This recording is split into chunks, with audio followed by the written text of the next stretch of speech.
ఇప్పుడు ఆయన మీద కూడా విమర్శలు వస్తున్నాయి. నువ్వు దిగు దిగు రాగా సాంగ్ రాసావు, అప్పుడు నువ్వేం శుద్ధ పూసవి కాదు కదా.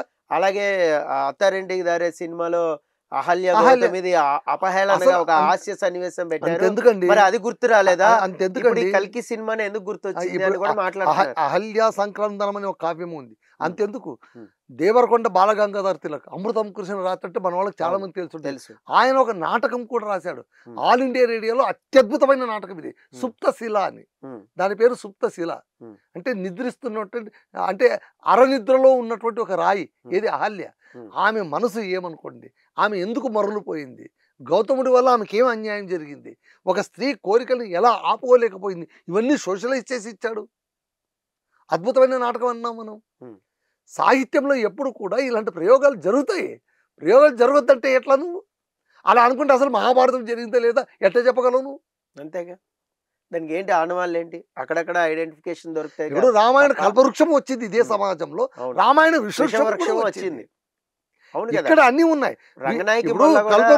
కల్పవృక్షాన్ని నువ్వు గుండెకి అత్తుకో, వద్దని చెప్పను. విషవృక్షంలో లాజికల్ ఏముందో కూడా చూడు, తప్పేముంది. అలాగే రంగనాయకి రాసిన దాన్ని కూడా సార్ ఒకటి నేను చెప్తున్నాను సార్, ఇన్ని కథలు ఇన్ని వచ్చినా కూడా కర్ణుడి గురించి ఇంత హీరోయిక్ గా తీసినా కూడా, దానవీర సూరకర్ణ అని సినిమా తీసినా కూడా లవకుశ చూసినంతగా దీన్ని కూడా చూసింటారు, చూడరని కాదు. కానీ ప్రజలు దేన్ని ఒప్పుకుంటారు, దేని గుండెకి హత్తుకుంటారు, అది వాళ్ళ ఛాయిస్. చాలామంది రాముడి ఆదర్శాన్ని మెచ్చుకుంటారు. అవును, ఉంటే రాముడిలో ఉండాలి. రామో విగ్రహవాన్ ధర్మ అని అన్నారు. పోసిన ధర్మం లాంటి వాడు అని చెప్పారు. కాబట్టి రాముడిని మెచ్చుకునే వాళ్ళే ఉంటారు, ఆ ఆదర్శాన్ని తీసుకునే వాళ్ళే ఉంటారు. కొంతమంది ఉంటారు నాకు దుర్యోధనుడు అంటే గొప్ప అంటారు. అవును, దాన్ని రావణుడే గొప్ప అంటారు. నిజం చెప్పాలంటే రావణుడు బ్రాహ్మణుడు, అతను క్షత్రియుడు. రావణ బ్రహ్మ అనేటువంటి పేరే ఉంది. ఆయన అద్భుతంగా రుద్రవీణను వాయిస్తాడు. అతను పేగులను తీసుకుని వాయించాడు. ఇదంతా కూడా భక్తి పార్వస్యము. అంత లేదంటే ఈశ్వరుడు ఎందుకు ఆయన ఒలుస్తాడు, ఎందుకు కోరికలు ఇచ్చేస్తారు? ఇవన్నీ వేరు. కొన్ని కేపబిలిటీస్ ఉన్నాయని క్యారెక్టర్లు చూపిస్తూ ఏమని చెప్పారు, నీకు ఎంత శక్తి ఉన్నా కూడా నీలో ఉన్న మైనస్ వల్ల నువ్వు బ్యాడ్ అయ్యావురా అని చెప్పడం. అవును, కర్ణుడిని కూడా ఏంటి, నిజం చెప్పాలంటే కర్ణుడు చాలా మృదు స్వభావి. అసలు ఆయన ఎంత అగ్రెషన్ గురయ్యాడండి. తల్లిదండ్రులు ఎవరో తెలియరు, ఎత్తి పెంచినటువంటి రాధేయుడు కుంతి వాళ్ళ పుత్రుడే అనుకున్నాడు, వాళ్ళ మధ్యనే పెరిగాడు. ఉన్నట్టుండి తెలిసింది ఆమె కాదు తల్లి ఆమెని, ఆమె పెద్ద రాజమాత. ఆమె దగ్గర పోయి చెప్పుకోను లేడు, అలాగని వదలను లేడు. ఇతన్ని చూసుకొని రాజకీయంగా వ్యూహం కలుపుతూ దుర్యోధనుడు పావులు కదిపాడు.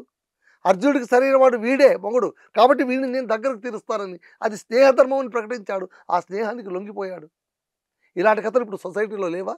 ఎందుకు లేవు? 100% ఉంటాయి. మన సినిమా రంగంలోనే ఉన్నాయి. మనం జాగ్రత్తగా చూసుకుంటే 100% ఉన్నాయి.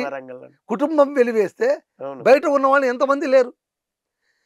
సమబుద్ధిగా నటించగలిగే వాళ్ళు కూడా ఈరోజు అడిచివేతకు గురైన వాళ్ళు ఎంతమంది లేరు? ఉన్నారు. పెద్ద పెద్ద హీరోలే ఉన్నారు, పెద్ద పెద్ద హీరోలే మళ్ళీ ఉన్నారు. మళ్ళీ అది తప్పెట్లా అవుతుంది? నేను అనేది ఏంటంటే after all it is society multi డైమెన్షనల్గా ఉంటుంది. నీ ధర్మాన్ని నువ్వు కాపాడుకునే సత్తా నీలో ఉన్నప్పుడు ఎందరు ఏం సృష్టించినా కూడా దాని వైపు పోతారని నువ్వు ఎందుకు? ఆయన కాంట్రవర్షియల్ కామెంట్స్ ఇంకోటి ఏంటంటే, ఆ మ్యూజిక్ డైరెక్టర్తో పని చేయను, నాతో బలవంతంగా అది రాయించింది కూడా కరెక్ట్ కాదన్నాడు అనే ఇది కూడా మాట్లాడారు ఆయన. సో అలాగే ఇంకొకటి ఏంటి అంటే, సో కర్ణుడిని కల్కి సినిమాలో సో ఆ ఎలివేషన్, ఆ హీరో అంటే మన ధర్మాన్ని మనమే అణుచుకుంటున్నామా, అంటే ఆయన ఎంత దుర్మార్గమైన చర్యలు చేశాడో మనం చెప్పలేకపోతున్నామా అనే క్వశ్చన్ మార్క్ ఎప్పుడు చెప్పలేదు. ఎందుకు చెప్పలేదు? మహాభారతంలో చెప్పలేదా? సినిమాల్లో చెప్పలేదా? దుర్యోధనంతో అంటకాకిన విషయం చెప్పలేదా? ద్రౌపది వస్త్రాపరణం జరిగినప్పుడు ఆయన ఏమి నిమిత్త పాత్రుడయ్యాడని చెప్పలేదా? అరే పాఠ ఉద్యోగంలో అసలు భాగవతంలో పోతనే రాశాడు. భీష్ముడి చూసి భీష్ముడు కర్ణుని వదిలిపెట్టి భీష్ముడు దుర్యోధన పక్షపాతిగా ఉన్నప్పుడు కుప్పించి ఎగిసిన కుండలంబుల కాంతి అని పైకి ఇట్లా ఎగిసి కృష్ణుడు రథము నుంచి విడువు అర్జున ఈరోజు భీష్ముడు వదలు, నేను చంపి పడేస్తాను నేను వాడిని అంటే, అప్పుడు వాడు కాలు పట్టుకుంటాడు. నువ్వు చంపితే నాకు అపకీర్తి వస్తుంది, నేను కదా యుద్ధం చేయవలసిన వాడిని, నువ్వు రథంతోనే వాడివి, నీ పని నువ్వు చేయి, నా పని నేను చేస్తాను. అలా చంపే కృష్ణుడే నాకు కావాలని అంపశయ్యపైన పడుకున్న భీష్ముడు ప్రార్థించాడు. దైవత్వాన్ని కోరుకునే క్యారెక్టర్ అది. మీరు ప్రతి క్యారెక్టర్లు కూడా ఎట్లా చూపిస్తారు చివరికి? రావణుడైనా సరే గ్రహిస్తాడు, వీడు నన్ను చంపడానికే వచ్చాడు. సరే రామ, నీ ఇష్టం, నువ్వు చెప్పుకో, నీ చేతిలో చావు నాకు చావు రాసి పెట్టుంటే దానికి నేనేం చేయలేను అని. హిరణ్యకశిపుడు ప్రహ్లాదుని ఏమన్నాడు? కొడుకైనా కూడా కొడుకు చేతిలో చావు రాసి పెట్టారు వానికి. ఇవన్నీ కూడా ఇప్పుడు నేను ఏంటంటే క్యారెక్టరైజేషన్స్ అవి. ఇవి మళ్ళీ ఫిక్షనా లేకుంటే రియలా అనేది వీ డోంట్ నో. మహాభారతం ఫిక్షనా కాదా?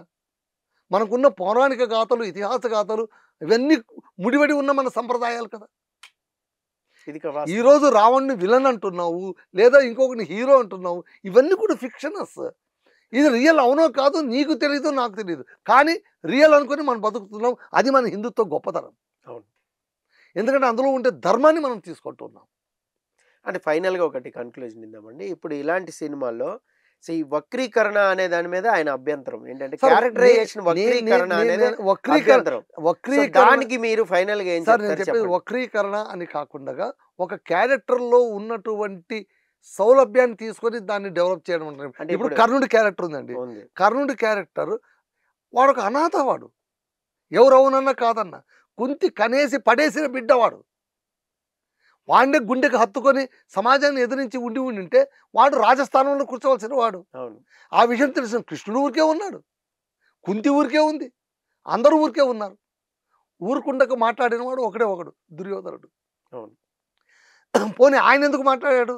తన స్వలాభం కోసం. అర్జున్ని ఎదిరించాలంటే ఒకడు ఉండాలి అని. కారణాలు ఏమైనా కావచ్చు, కథ అయితే ఇంత సంక్లిష్టంగా ఉంది కదా, దాన్ని పట్టుకుని ఎలివేట్ చేశారు. అంతెందుకండి, మనము తెలుగులోన ఆంధ్ర మహాభారతం 18 పర్వాలు రచించారండి. అవును, ఓకే, యాజ్ ఇట్ ఈస్గా వచ్చింది, కన్నడలో రాలేదు. కన్నడలో పంపడు విక్రమార్జున విజయం అని అర్జున్ని హీరో చేసి మహాభారతం రచించాడు.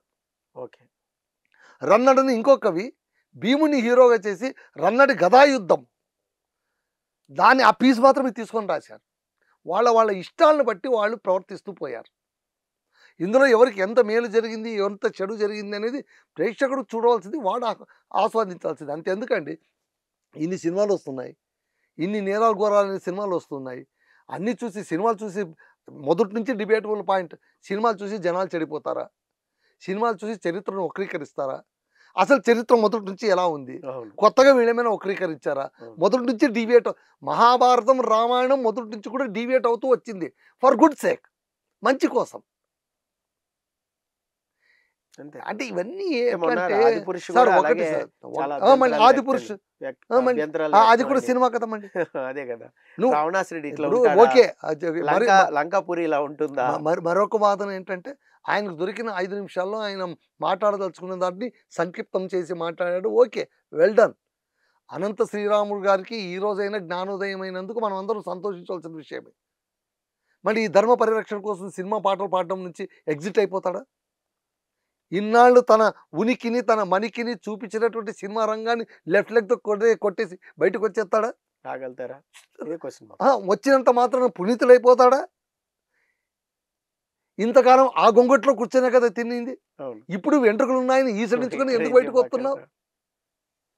ఇవన్నీ కూడా డిబేటబుల్ పాయింట్స్. అంటే ఒకటండి, అక్కడ హైందవ శంకారాగం, హిందుత్వం గురించి మాట్లాడు, దేవాలయ పరిరక్షణ గురించి మాట్లాడు, అన్య మతస్థుల ప్రభావం గురించి మాట్లాడు, సెక్యులరిజం ముసుగులో ఉన్న హిందూ దేవాలయాలు ఏమైపోతున్నాయి వాటి గురించి మాట్లాడు.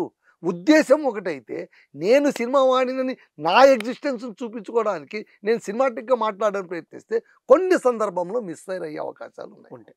నేను అనంత శ్రీరామ్ తప్పు పట్టట్లేదు, ఆయన నిజంగా మంచి రచయిత. ఆయన చిన్న వయసులోనూ మంచి పేరు తెచ్చుకున్న రచయిత, చాలా మంచి మంచి పాటలు రాశాడు, కొన్ని వివాదాస్పదమైన పాటలు కూడా రాశాడు. దిగునాగా అందులో అదొకటి. అప్పట్లో ఆయన దాన్ని సమర్థించుకున్నాడు. నేను మారానంటే నేను చేయగలిగింది ఏం లేదు. మార్పు మంచిది అనుకోవడం, దండం పెట్టడం. Thank you sir, thank you so much. So ఇది ఈరోజు చర్చ. మరొక అంశంతో మరోసారి కలుద్దాం. This is Paritala Murthy signing off. By by.